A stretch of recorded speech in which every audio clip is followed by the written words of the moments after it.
Galería VIP, como siempre es un placer darles algún material para leer, y en esta ocasión vamos a presentarles Tu hijo en el centro, una nueva visión educativa para la era digital, con su autor Moisés Salinas Freitman. Muchas gracias por estar aquí con nosotros. Pues el gusto es muy tuyo.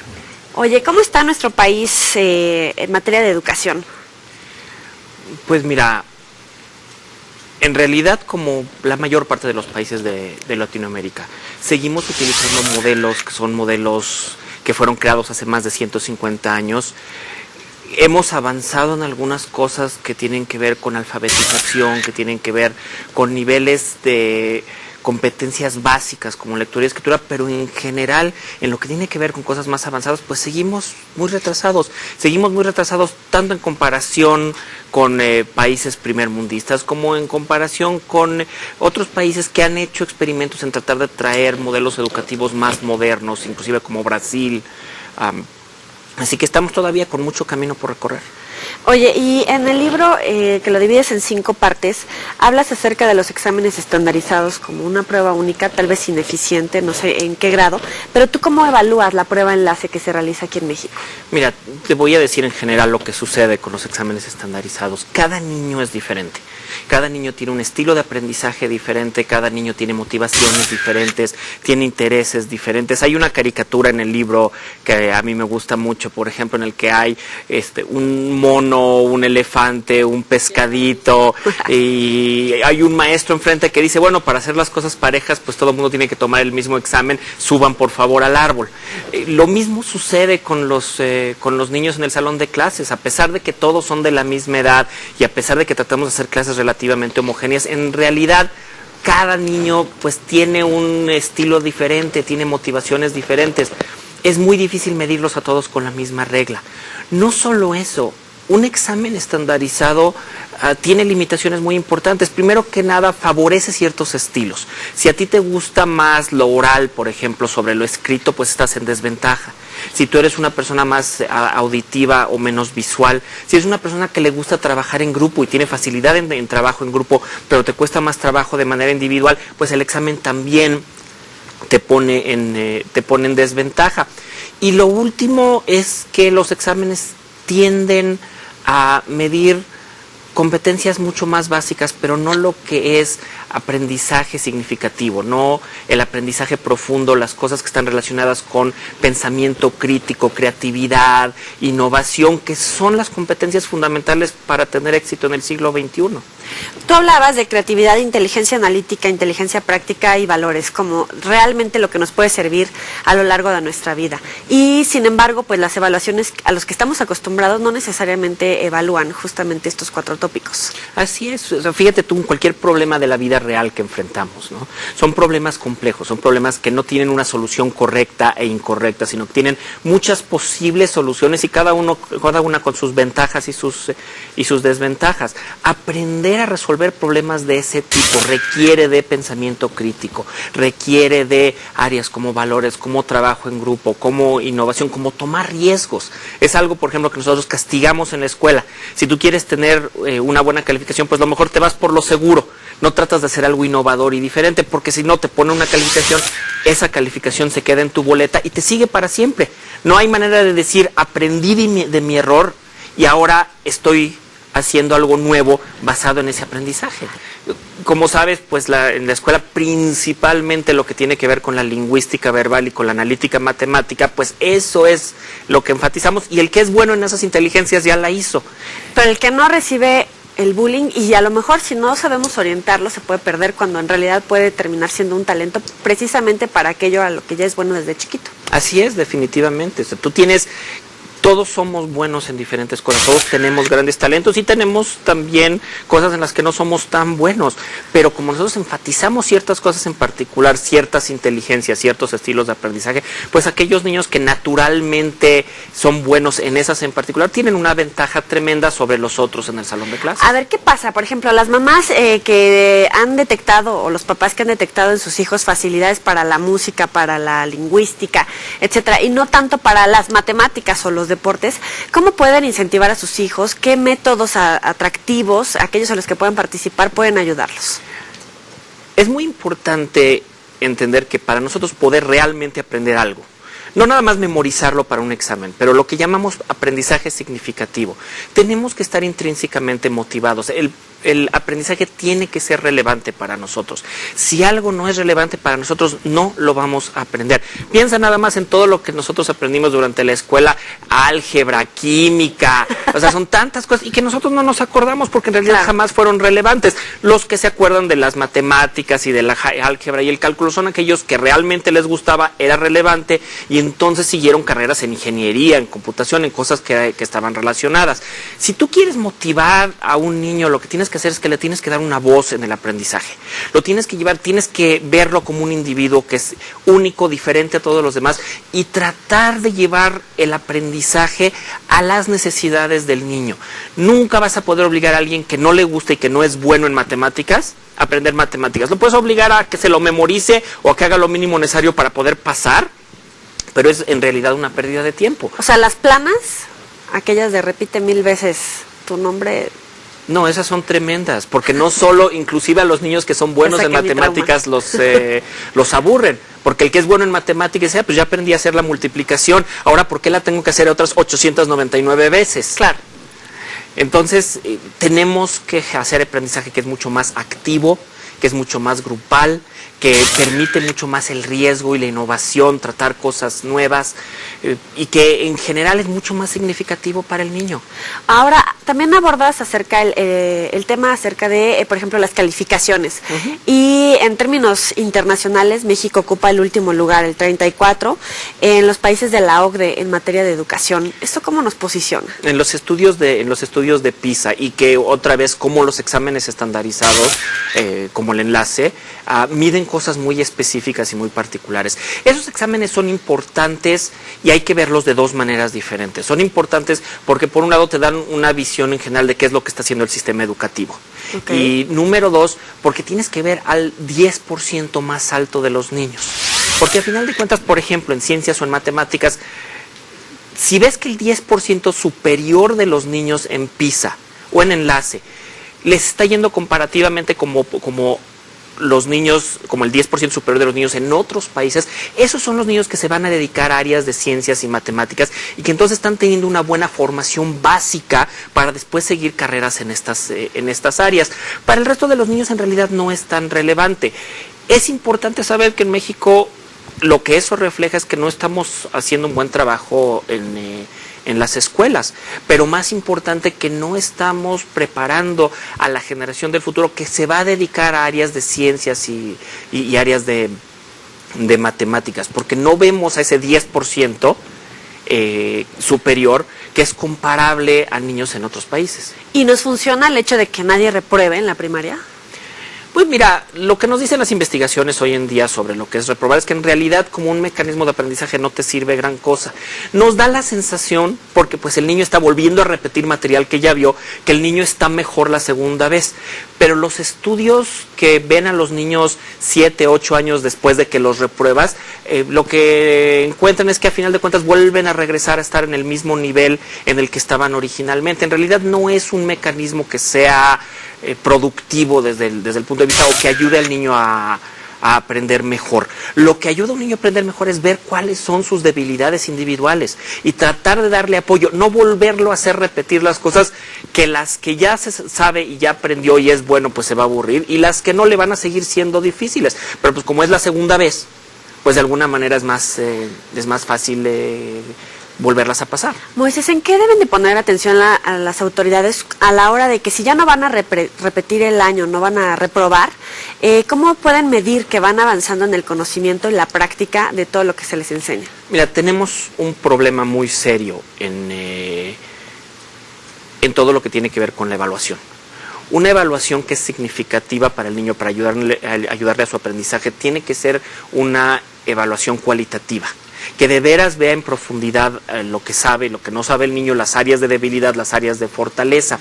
Hace 150 años, si recuerdas programas como La Familia Ingalls, La Pequeña Casa de la Pradera, que tenían estas escuelas, que eran las casas escuela con niños diferentes, no usaban calificaciones, lo que usaban era retroalimentación individual. Era cada niño se le decía qué estás haciendo bien, qué no estás haciendo bien, en qué áreas tienes que reforzar, qué áreas estás más o menos avanzando bien, y con eso el niño podía tener una mejor idea qué era en lo que tenía que poner énfasis. Cuando nosotros empezamos con el modelo tradicional, lo que se llamaba el modelo de fábrica de la educación, inventamos esto de las calificaciones porque necesitaban un método muy eficiente de poder evaluar muchos niños de manera rápida. Y entonces inventamos, vamos a hacerlo con una letra o con un número. No es lo óptimo y no es la mejor manera de aprender, y mucho menos es la mejor manera de darle retroalimentación al estudiante. Esto también se aplica a niños que tienen dificultades y que no están en la norma de los otros niños. Hay que ver cuáles son los problemas específicos que tienen y generar programas de estudio para ellos que respondan a sus necesidades específicas. No darle a todos los niños el mismo material al mismo tiempo de la misma manera y esperar que todos ellos lo aprendan. Oye, pero es tan chino entre que de repente no todos los lugares tienen maestros y no todos los maestros dan clases porque están a lo mejor en un paro, se enfermaron, etcétera. Pues está difícil. Bueno, esos son problemas que tenemos de veras estructurales. Los sindicatos en otros países, en lugares como Finlandia o como Canadá, han sido fuerzas muy positivas para tratar de mejorar los sistemas educativos.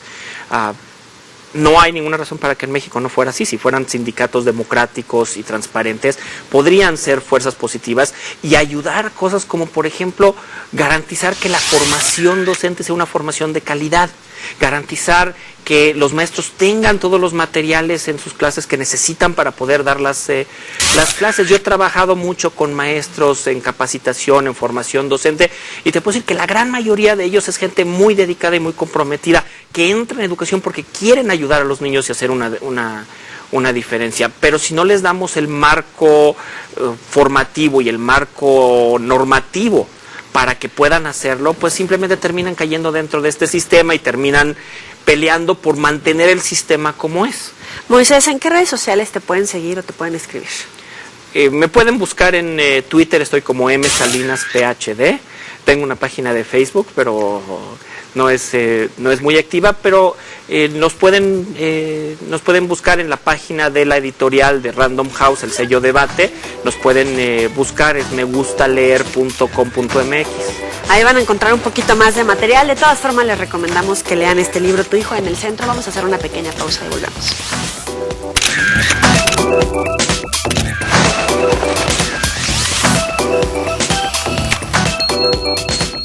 Algunos lo hacen muy rápido. A muchos les da orgullo decir que ya la hicieron. ¿Yo? Todavía la sigo haciendo. Unos lo hacen solos. Y otros lo hacemos en pareja. Yo prefiero hacerla con calmita. ¿Y tú? ¿Ya hiciste tu declaración anual? Preséntala ya por internet. Pagar impuestos nos conviene a todos. ¿Y tú? ¿Ya? SAT, Secretaría de Hacienda y Crédito Público, Gobierno de la República. Hola, perdón. Hola. Te quería hacer una pregunta. ¿Tú sabes cuánto pagarías de interés en Nacional Monte de Piedad si tú empeñaras, por ejemplo, tu cámara? No sabría decirle. Por decirte algo, lo que vale la correa. Es el interés más bajo del mercado. ¿En serio? En serio, te lo juro. Solo en Nacional Monte de Piedad pagas el 3% mensual y nada más. Por algo es el mejor trato. Hoy nace una nueva generación de aparatos de ejercicio pensada en la comodidad y el estilo de vida moderno. Ideal para personas que tienen poco tiempo y necesitan un ejercicio fácil y divertido, con el que puedan ver resultados rápidos y efectivos para lucir la figura que todos desean. Body Crunch. Body Crunch es un aparato que tiene dos aspectos fundamentales: el fortalecimiento de los músculos y la quema de grasa. Cuando trabaja las piernas, cuando estira las piernas, contrae los brazos. Cuando avienta los brazos, las piernas se contraen y eso te ayuda a quemar grasa, a mejorar la talla, ¿no? Algo fundamental es que con el Body Crunch trabaja simultáneamente glúteos y abdomen.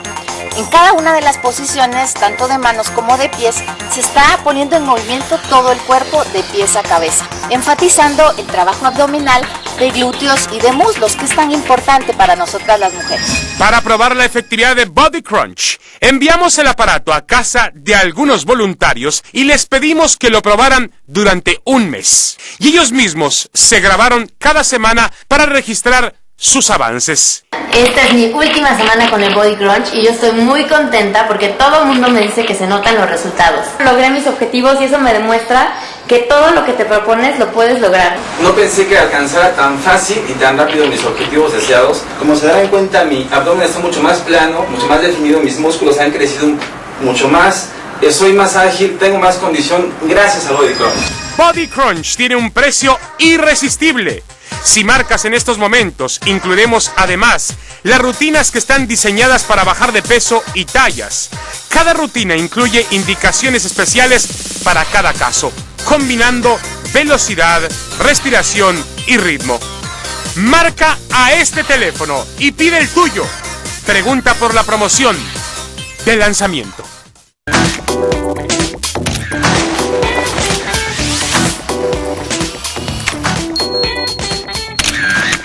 Esto es Galería VIP. Moisés, cuéntanos un poquito más acerca de qué es el coeficiente intelectual.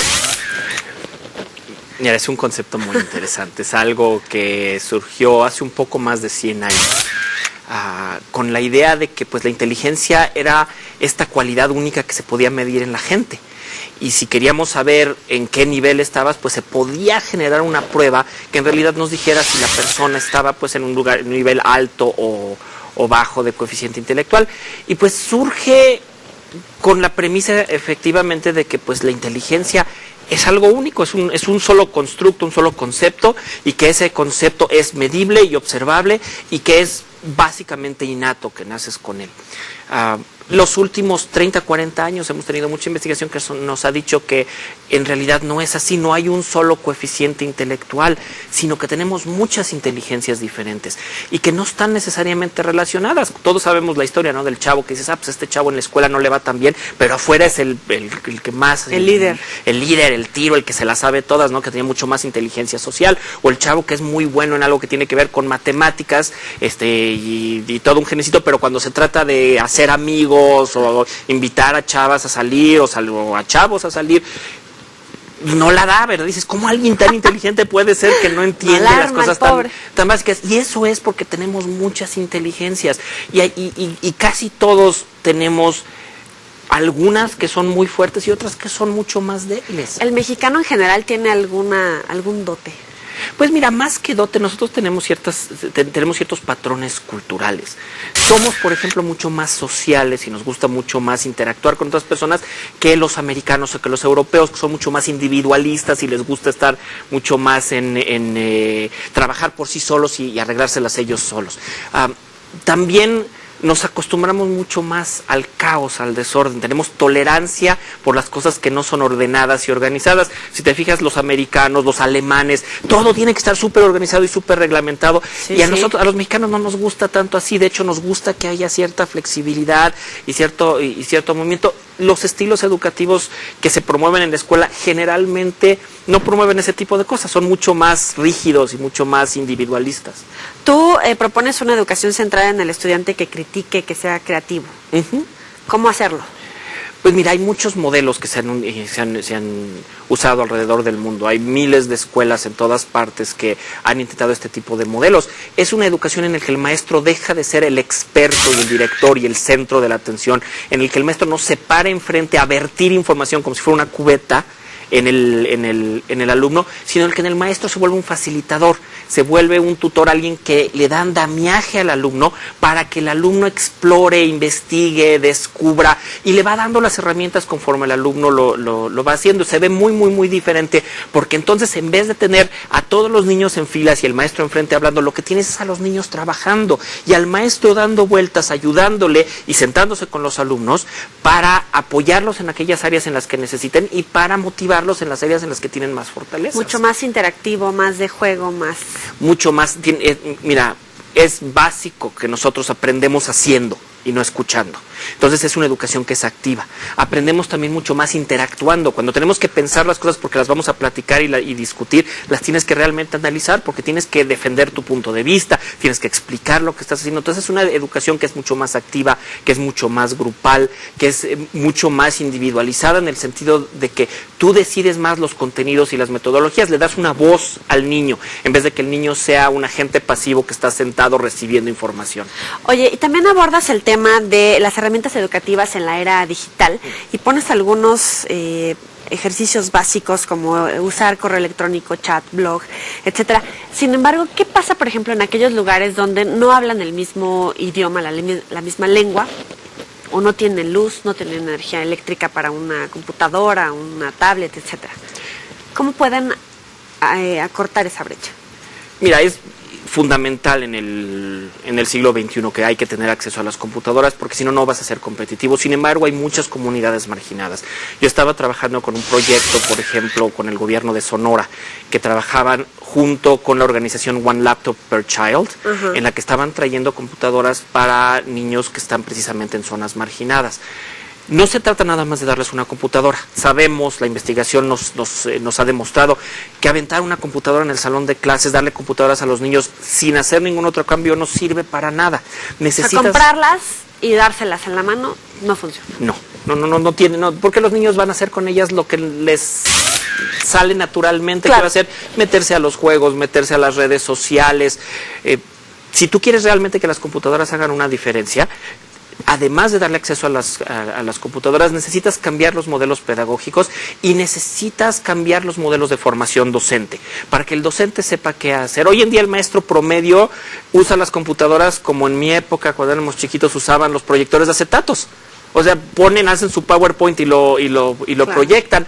La computadora te abre puertas que de otra manera no puedes hacer, para hacer simulaciones, para hacer cosas creativas, para comunicarte con gente alrededor del mundo. Pero para poder utilizar todas esas puertas que la computadora te abre, tienes que cambiar la manera en la que das clases. La reforma educativa sin duda también toca este tema de la permanencia, incluso de los maestros, la capacitación. Sin duda tendrían que pasar por estos términos también. Mira, la reforma educativa ahorita te está dando un marco. No entra en detalles con respecto a lo que sucede con los modelos pedagógicos o con los contenidos que se van a dar en la formación docente. Es un paso positivo.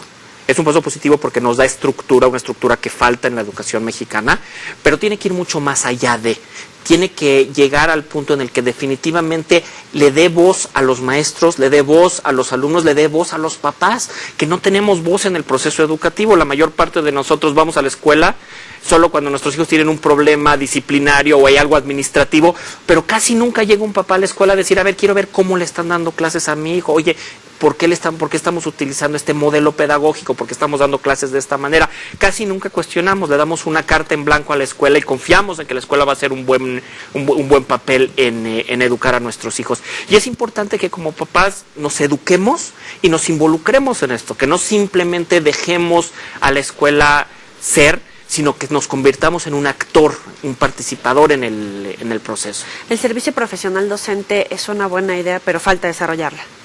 Es una buena idea en principio, tener gente que realmente tenga que pasar y que tengas una normatividad con respecto a las capacitaciones, a la educación continua, alguien que se tiene que estar realmente capacitando y mejorando todo el tiempo. Y eso lo logras, y lo han logrado en muchos países, con un servicio profesional docente. Pero entonces también tiene que estar bien normado y tiene que estar bien diseñado para permitirle al maestro su desarrollo personal, que no sea nada más una cuestión de requisitos o de normas que tienen que ir cubriendo, sino lo que realmente le abra puertas para el futuro.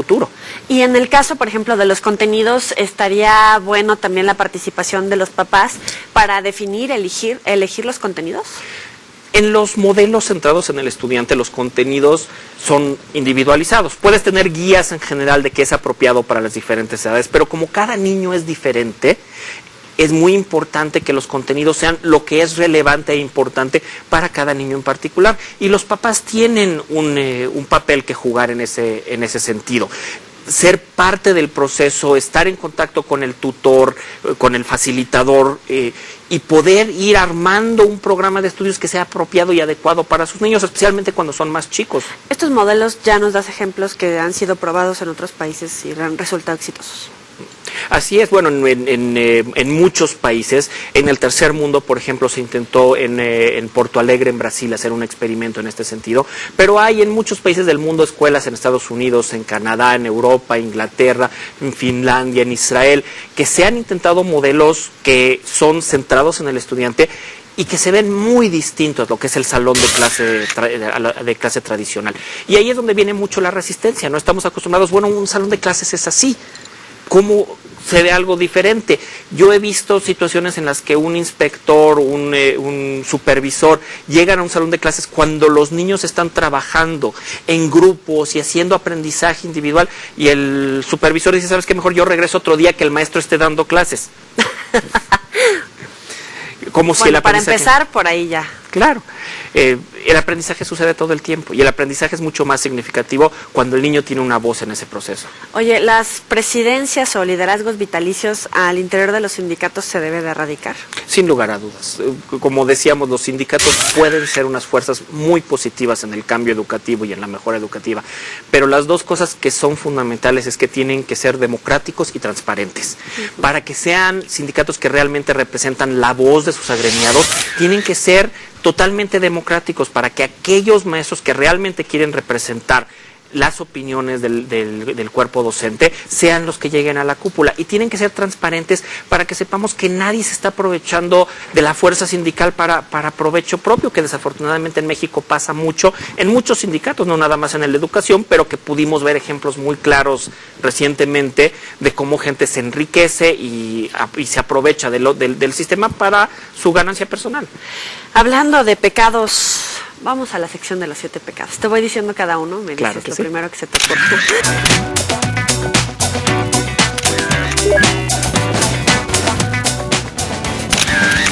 Avaricia. Es la gente que se aprovecha de las estructuras sindicales para su ganancia personal. ¿Se te ocurre algún nombre? Bueno, pues el obvio es obviamente el Bester, pero sabemos que hay mucho más, que ya es solo la figura a la que estamos acostumbrados o la que reconocemos por nombre, pero obviamente hay muchos más. ¿Envidia? Yo creo que mucha de la gente que ve plazas permanentes y que se le da a los maestros cosas que ellos no tienen, pero que no entienden que el trabajo docente es un trabajo muy difícil y que muchas veces los maestros dan mucho más de lo que es aparente. Ira. La que deberíamos de tener los papás y el mexicano promedio por el hecho que no estamos haciendo lo necesario para que nuestros hijos sean competitivos para el siglo XXI. Gula. Pues tenemos un problema de obesidad muy grave en México, ¿no? Yo creo que tenemos que esa es otra cosa que viene con el pensamiento crítico y con el poder evaluar realmente y no nada más irnos con nuestros antojos. Lujuria. Pues otra vez. Doña Elba Ester. Mira, pereza. Algunos de los dirigentes y de los maestros que lo ven como, bueno, pues tengo plaza permanente, no tengo que trabajar duro para hacerlo, pero recalcando que en mi experiencia la gran mayoría de los maestros es gente que realmente están comprometidos con su trabajo. Soberbia. Gente que está en la cúpula y que realmente creen que son mejores que otras, que personas que simplemente somos parte del proceso educativo. ¿Qué cosas son las más locas creativas, no sé, que pudieran resultar a lo mejor fuera de lugar, pero que deberían de incluirse dentro de los planes de estudio? Yo creo que lo más importante es, y que suena realmente muy loco, darles a los niños, motivarlos para que fallen. No para que fallen en el sentido de que no tengan éxito, sino para que fallen en el sentido de que tomen riesgos y digan, sabes que voy a intentar algo sin miedo a que no me salga bien, porque la creatividad y la innovación dependen del poder estar seguro de ti mismo de que puedes fallar, porque una gran idea vas a fallar 10 veces, vas a fallar 100 veces, hasta que finalmente llegues a la gran idea. Y si nosotros los desmotivamos a fallar, pues entonces nunca van a intentar nada nuevo. Moisés Salinas, muchas gracias por estar aquí con nosotros en Galería VIP. Un saludo a tu hermano y le recomendamos este libro, que es de él y de su hermano. Y Joely, muchas gracias por tenerme en tu programa. Pásenla muy bien. A leer.